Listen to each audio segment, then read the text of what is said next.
Alors bonjour à tous, j'espère que vous avez passé une bonne semaine et que vous allez bien ce matin. Encore une fois, nous avons le privilège d'ouvrir la parole de Dieu ensemble. Alors nous sommes reconnaissants au Seigneur pour ce privilège que nous avons. Et ce matin, j'aimerais revenir sur un thème que j'ai abordé avec vous il y a quelque temps, à savoir notre amour pour la parole de Dieu. Il y a quelques semaines, j'ai abordé avec vous le psaume 119, du moins une partie de ce psaume, car c'est un psaume assez long. En fait, c'est le psaume le plus long que nous avons dans la Bible, un psaume qui a 176 versets. J'aimerais y revenir car il y a certains éléments que je n'ai pas abordés la dernière fois, des vérités qui font partie de ce psaume et que j'aimerais souligner avec vous ce matin. Alors, relisons ensemble les versets 97 à 104 du psaume 119. La dernière fois, je me suis arrêté sur le psaume, sur le verset 97. Aujourd'hui, je vais m'arrêter sur les versets suivants, les versets 98 à 100. Alors, combien j'aime ta loi! Elle est tout le jour l'objet de ma méditation. Tes commandements me rendent plus sage que mes ennemis, car je les ai toujours avec moi. Je suis plus instruit que tous mes maîtres, car tes préceptes sont l'objet de ma méditation. J'ai plus d'intelligence que les vieillards, car j'observe tes ordonnances. Je retiens mon pied loin de tout mauvais chemin, afin de garder ta parole. Je ne m'écarte pas de tes lois, car c'est toi qui m'enseignes. Que tes paroles sont douces à mon palais, plus que le miel à ma bouche. Par tes ordonnances, je deviens intelligent. Aussi, je hais toute voix de mensonge. Alors, merci Seigneur pour cette parole que tu nous donnes, qu'elle puisse toucher notre cœur et nous rejoindre là où nous sommes, non seulement à la maison, mais surtout dans notre vie avec ce que nous vivons. Amen. Dans ce psaume, l'auteur nous livre, nous dévoile tout l'amour qu'il a pour la parole de Dieu. Cette parole qui est désignée de différentes manières, il est question des commandements de Dieu, de ses préceptes, de ses statuts, de ses ordonnances. Le psaume 119, c'est vraiment un éloge à la parole de Dieu. Mais ce qui frappe le plus dans ce psaume, à part son thème bien sûr qui est majestueux, c'est cette division, son découpage, la manière dont il se présente à nous. Ce psaume est divisé en 22 parties, 22 strophes en fonction de l'alphabet hébreu. L'alphabet hébreu contient 22 lettres, alors l'auteur de ce psaume a décidé de débuter et de rédiger chaque strophe en suivant l'ordre de l'alphabet hébreu. Le passage que nous venons tout juste de lire constitue la 13e strophe de ce psaume, et dans cette strophe de 8 versets, nous retrouvons d'abord, on l'a vu ensemble la dernière fois, une déclaration d'amour envers la parole de Dieu. Combien j'aime ta loi, elle est toujours l'objet de ma méditation. La loi dans la Bible, nous l'avons vu, a une résonance positive. La loi, c'est la Torah, qui veut dire enseignement, instruction. Par sa parole, Dieu enseigne, Dieu instruit. Dieu fait connaître sa volonté et ce qu'il attend de son peuple. Et on voit aussi la forme que prend cet amour pour la parole de Dieu, car le psalmiste ajoute, après avoir dit combien j'aime ta loi, elle est toujours l'objet de ma méditation, c'est-à-dire l'objet de ses pensées et de sa réflexion. La parole de Dieu l'habite, il la garde à l'esprit, il la conserve dans son cœur, car c'est cela, méditer la parole de Dieu, c'est repasser la parole de Dieu à l'intérieur de nous afin qu'elle puisse s'imprégner en nous et façonner notre vie. Alors c'est vraiment une belle déclaration d'amour que nous avons ici envers la parole de Dieu. Combien j'aime ta loi. Elle est tout le jour l'objet de ma méditation. Après cette déclaration d'amour, il nous dit pourquoi il aime tant cette parole de Dieu. C'est ce que nous voyons dans les versets suivants, les versets 98 à 100. C'est que pour lui, la parole de Dieu lui procure quelque chose de précieux, quelque chose de très valorisé à cette époque, et peut-être même plus qu'aujourd'hui, je dirais. et je parle de la sagesse. Ce concept ultra important dans la Bible et qui vient se conjuguer à la foi en Dieu. La Bible insiste, nous le savons, sur l'importance de la foi, mais elle insiste aussi sur l'importance d'agir et de se comporter avec sagesse. La Bible fait l'éloge de la sagesse, pas juste l'éloge de la foi. On insiste beaucoup dans le monde évangélique sur l'importance de la foi. On fait l'éloge de la foi. On dit que le juste vivra par la foi, qu'il faut marcher par la foi, dépendre entièrement de Dieu. Et tout cela, c'est vrai. Mais on oublie aussi parfois que la Bible fait l'éloge de la sagesse. D'ailleurs, les deux se conjuguent très bien, la foi et la sagesse. Vous connaissez cette parole qui revient dans le livre des Proverbes, le commencement de la sagesse, c'est la crainte de l'Éternel. La foi et la sagesse, ça va ensemble. La sagesse dans la Bible, c'est un art de vivre. C'est une faculté qui s'apprend. Une faculté qui consiste à appliquer correctement la parole de Dieu aux situations que nous rencontrons.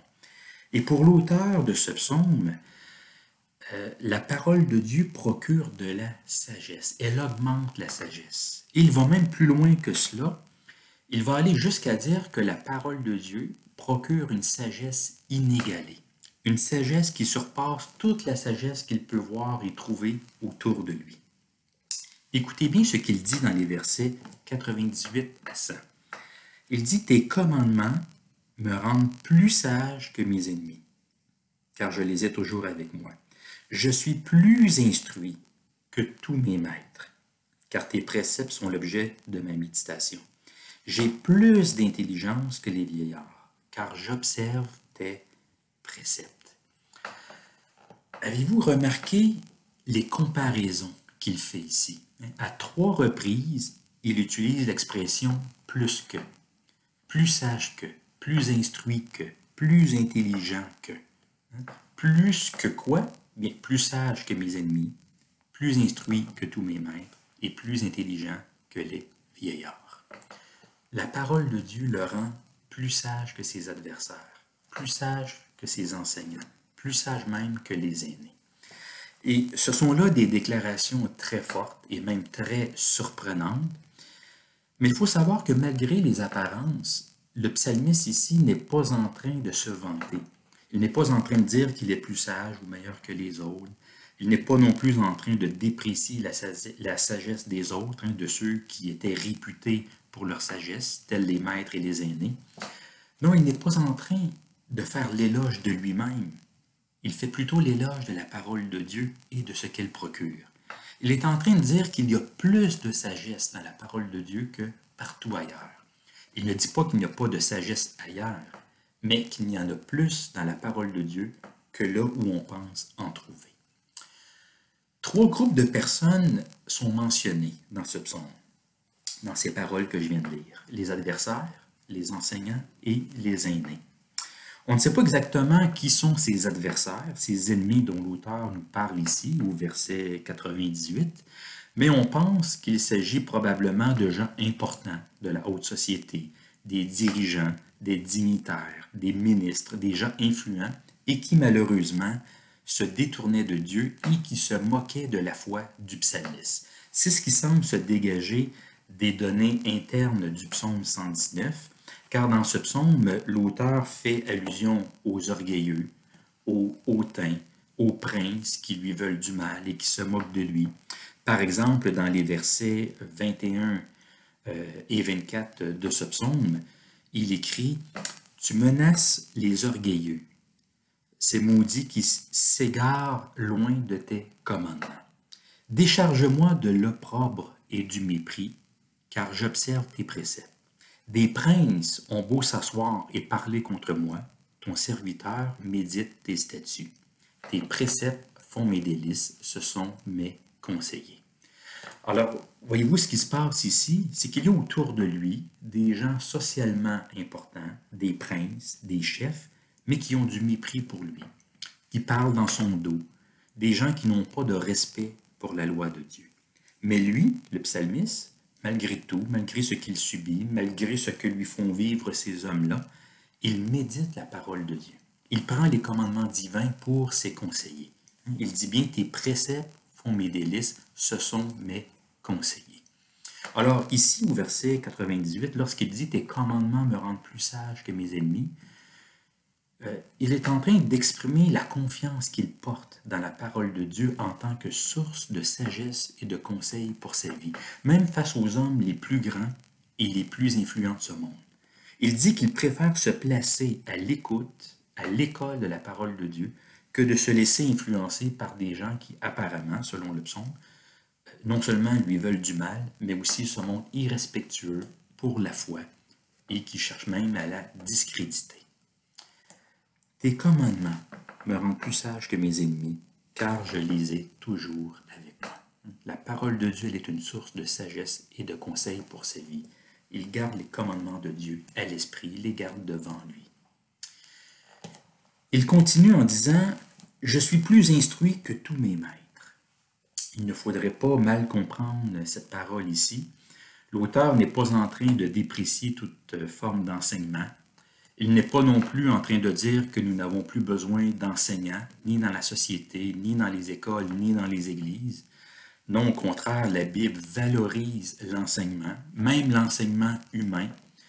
À l'époque biblique, l'enseignement prenait plusieurs formes. Il y avait l'enseignement à la maison qui était donné par les parents, l'enseignement au temple donné par les scribes, les docteurs de la loi, l'enseignement religieux donné par des rabbins aux disciples qui les entouraient et qui les suivaient, un peu comme Jésus va faire avec ses 12 apôtres.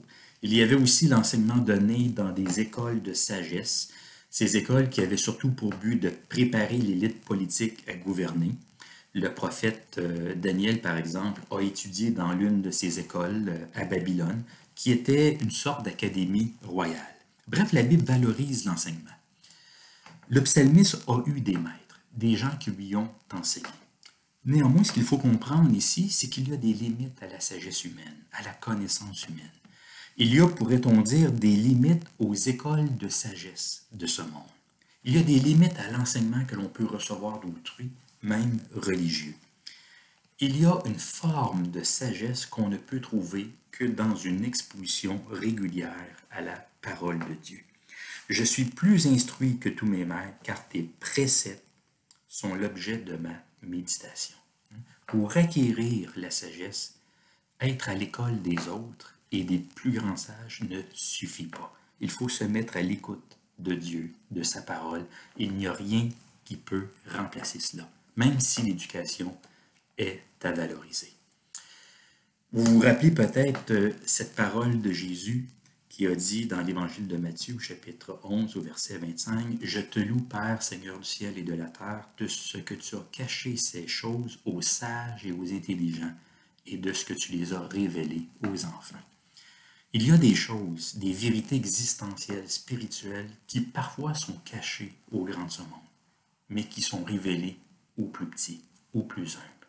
La parole de Dieu, elle révèle des choses qu'on ne retrouve pas ailleurs. Elle donne accès à une connaissance qui ne s'enseigne nulle part ailleurs dans le monde. Finalement, le psalmiste dit « J'ai plus d'intelligence que les vieillards, car j'observe tes ordonnances. » Même chose ici, l'auteur n'est pas en train de déprécier la sagesse de nos aînés, de ceux qui sont plus âgés que nous. D'ailleurs, vous n'êtes pas sans savoir que la Bible accorde beaucoup d'importance, beaucoup de valeur aux aînés, aux gens plus âgés.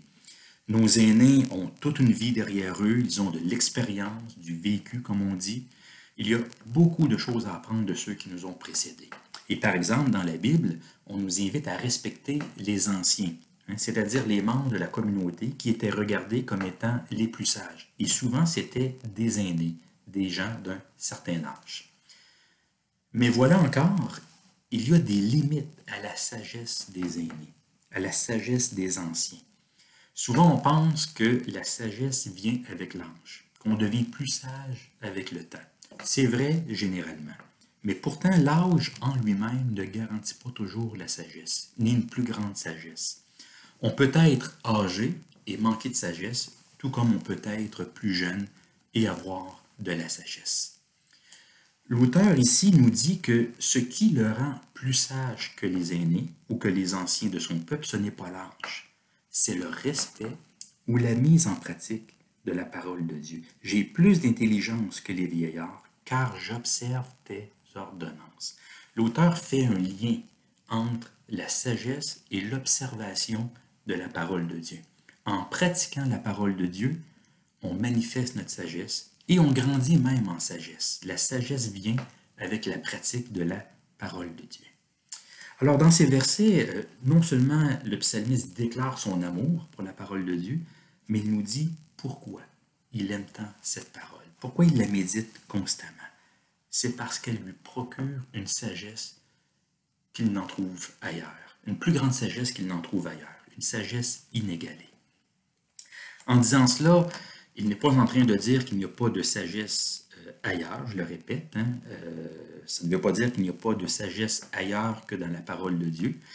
Non, ce n'est pas question d'opposition, mais de comparaison. L'accent de ce passage est exprimé par les mots « plus que ». Dans l'histoire humaine, il y a toujours eu de grands sages, de grands philosophes, de grands maîtres, et c'est encore le cas aujourd'hui.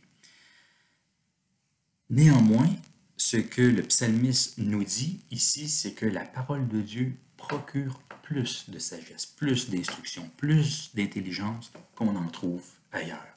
Il y a dans les Écritures des vérités existentielles, spirituelles, qui ne sont accessibles que par la foi en Dieu et en Jésus-Christ. Jésus-Christ qui est la sagesse même de Dieu et qui s'est manifesté et incarné dans le monde.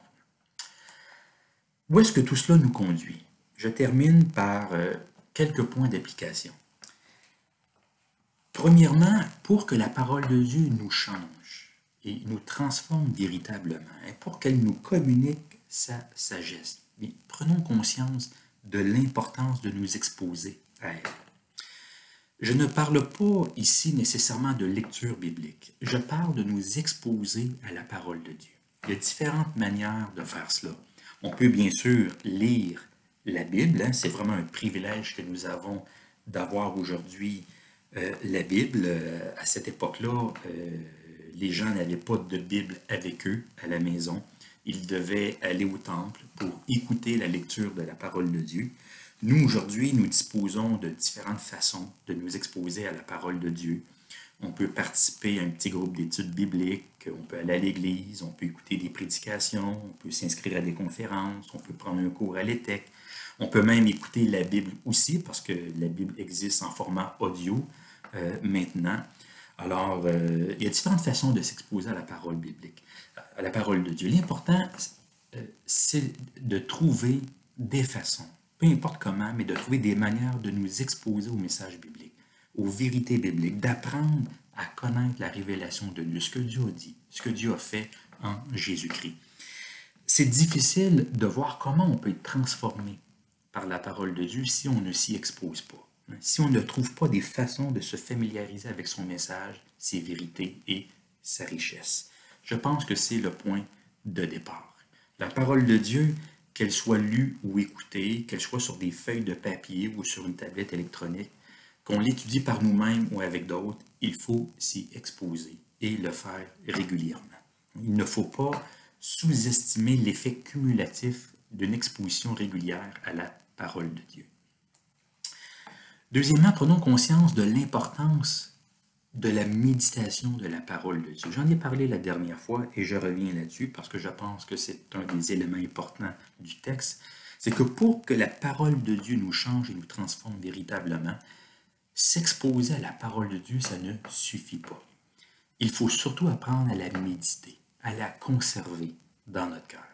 Parce que vous savez, il est possible de lire la Bible régulièrement, d'écouter plein de sermons, d'aller à l'église chaque semaine, de lire plein de livres chrétiens et malgré tout faire très peu de progrès dans notre marche chrétienne. On peut passer des années, notre vie à lire la parole de Dieu et pourtant ne pas être changé, transformé par elle, du moins ne pas devenir plus sage qu'avant.